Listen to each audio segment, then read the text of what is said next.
Sa Barangay Duliman, bagamat ay naabot na po tayo ng gabi, ay sinikap pa rin po natin ipaabot yung pinamimigay po ng ating Good Samaritan na si Ma'am Gina Garcia ng Barangay Kato.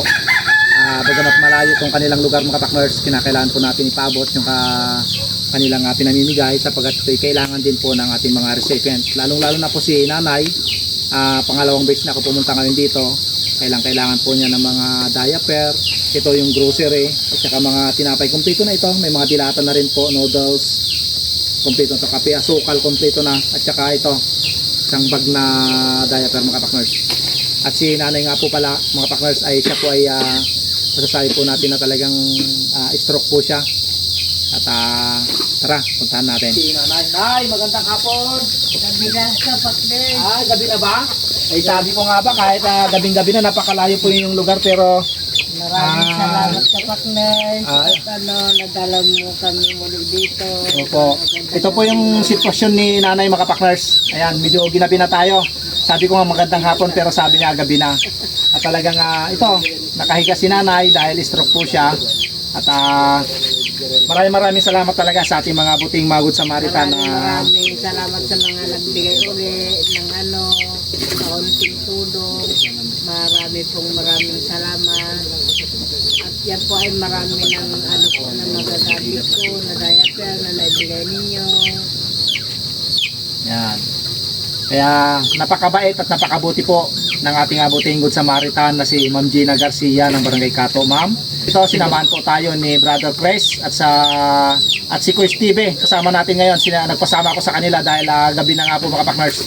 Dahil meron po tayong trabaho kaya sinasaglit na po natin yung paghahatid po ng mga bigay po ng ating mga Good Samaritan.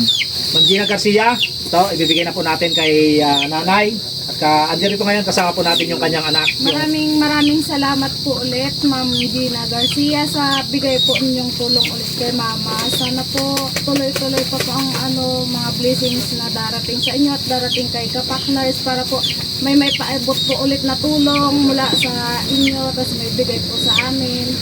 Malaking bagay po ito. Lalo na po sa diaper ni Mama dahil araw-araw po niyang ginagamit. Maraming salamat po sa inyo.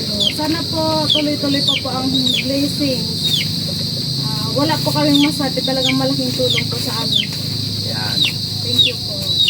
Kaya mga kapakners, maraming salamat sa patuloy na suporta po ninyo sa ating community support.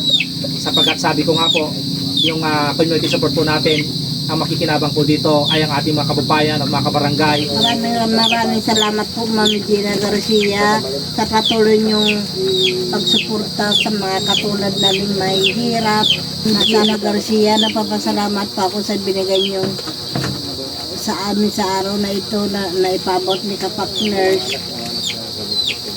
Na sana po ay patuloy ang suporta niyo po sa tulad naming mga maliliit po. Maraming salamat po. Ma'am Gina Garcia, maraming salamat po sa yung mga binigay para kay Nanay. At yung mga tulong na binigay sakto po sa kanyang pangangailangan sa araw-araw, ma'am. Kaya sana po wag po kayong magsawang magbigay sa mga taong yung mga tinutulungan.